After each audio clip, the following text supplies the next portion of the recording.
In 2008, Vladimir Putin invaded Georgia, the former Soviet Republic of Georgia. During that invasion, Russia sent its flagship guided missile cruiser, the Moskva, to the Black Sea to support that invasion of Georgia. 6 years later, Putin invaded Ukraine. He invaded and took Crimea, part of Ukraine, in 2014.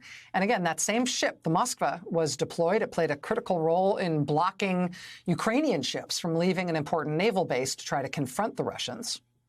Then 1 year later, in 2015, the Moskva was once again deployed, this time to support Russia's brutal military campaign in Syria in support of the dictator Bashar al-Assad.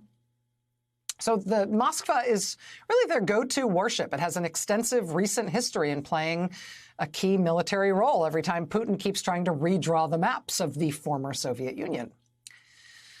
Well, now this flagship of the Russian Black Sea Fleet has apparently been sunk. The Ukrainian government is claiming that the ship sunk after it was hit by a Ukrainian-made Neptune anti-ship missile. The Russian version of the story is that that isn't why the ship sunk. It sunk due to a fire, due to, quote, hull damage received during a fire from the detonation of ammunition. The United States has reportedly not confirmed either version of events, but it's already had a practical effect on the state of play in the Black Sea. One senior U.S. defense official told reporters that about half a dozen Russian ships in the Black Sea moved themselves farther out to sea, farther off the Ukrainian coast after the Moskva was hit. Which, if you think about it, is not the sort of thing you would do if the Moskva went down because somebody was, like, smoking in the ammunition room, right?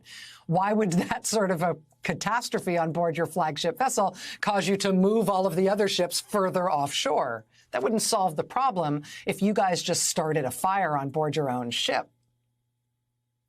And the Russians are obviously trying to save face by saying it was just a fire, by denying it was that the Ukrainians sunk it. But either way, the damage is done. The ship is gone. And if you think about for a second how they are trying to make it all sound, it's not even a really good argument. As U.S. National Security Advisor Jake Sullivan put it today, quote, one story is that it was just incompetence, meaning we set a fire on board our own ship. The other story is that they came under attack. Neither is a particularly good outcome for them.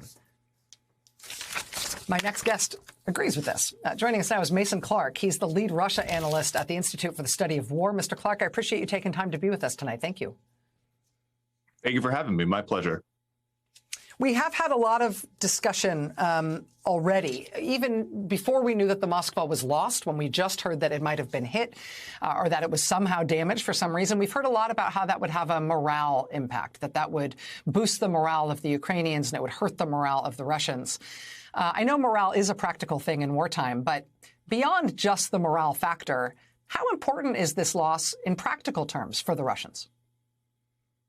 Sure. So it's certainly more important in terms of the morale swing. Of course, the Moskva was very infamous as the Russian warship involved in the Snake Island incident at the beginning of the war. But in terms of actual capabilities, it's certainly supported the Russian campaign through a number of guided missile strikes, particularly on Ukrainian rear areas. But those have been a very small proportion of the air and missile strikes that Russian forces have carried out throughout the war. So while it's certainly a blow, it's not going to change the course of the campaign, I'd say, by depriving the Russians of any capability. Now, of course, with the Russian warships backing off from the Black Sea coast, as you noted, not something you would do if you had a fire just in your ammunition area, that's likely going to deprive some of those Russian forces along the coast of air defenses against the Ukrainian Air Force that some of these warships have been providing. So that may be a more immediate tactical impact. But in terms of actual Russian offensive capabilities, frankly, these warships have not been that essential to begin with. And in terms of the Ukrainian offensive capabilities, if Ukraine is borne out, if they're correct that they were able to sink this warship effectively with a missile strike, I mean, I'm no expert in naval warfare, but as far as I know, that's a pretty rare way, if not a unique way, to sink a warship, particularly one of this size. And it would indicate that Ukraine has more capacity of this type. They've got weapons that haven't previously been used in wartime that might be more effective than had been previously conceived. Is that fair? Yeah, exactly. This is actually likely the first time that the Neptune has been used in combat. It was only introduced in the Ukrainian arsenal, I believe, in 2019. It was quite recently. And with its domestic Ukrainian missile, but even in addition to this, Ukraine is increasingly receiving similar systems from the UK and various other Western partners that will allow them to push back on Russian dominance in the Black Sea.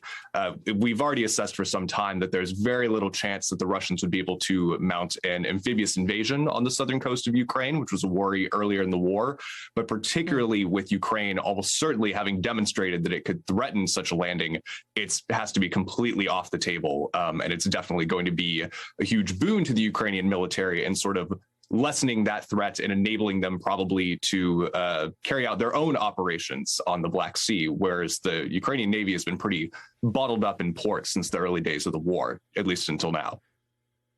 Mr. Clark, can I also just ask you, there's a lot of discussion now, including discussion led by the U.S. government, sort of advising the U.S. public what to think about what's going to come next. We're told to expect that Russia is regrouping, repositioning, and that they're planning for a major ground operation in eastern Ukraine and perhaps also in southern Ukraine.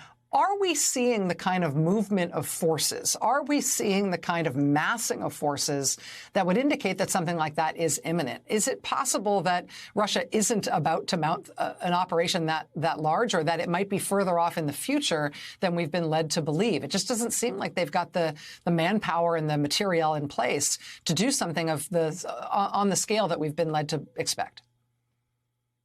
Well, you've sort of hit the nail on the head right there. They're trying to, but we don't think it's going to be very effective. We are seeing a lot of signs on the ground, both reports from Ukrainian intelligence as well as just videos from both Russian and Ukrainian civilians of large Russian columns moving from the northeastern Ukrainian border down into Rostov and other key Russian cities, supporting those operations in eastern Ukraine. The issue, though, is that a lot of these units were badly chewed up in fighting around Kiev and Chernihiv and Sumy, these areas in northeastern Ukraine that Russian forces have had to abandon in the last couple of weeks. They have not really had the time to reform, replace lost equipment, restore morale. These troops are very demoralized, and they're unlikely to really contribute much to Russian combat power in their damaged state. I don't want to overstate that. Unfortunately, just the sheer weight of numbers and the resources of the Russian military may be able to push through Ukrainian defenses in some areas when they do launch a wider offensive, likely in the next week or two. But I certainly don't think that the Russian military has the capability to conduct the large breakthrough that they would like to at this point in the war, due to how badly their initial operations went and how sparse their remaining reserves are. Mason Clark, the lead Russia analyst at the Institute for the Study of War. Mr. Clark, it's clarifying and interesting to talk to you about this. Thanks for making time to be with us tonight. Of course. Thanks for having me.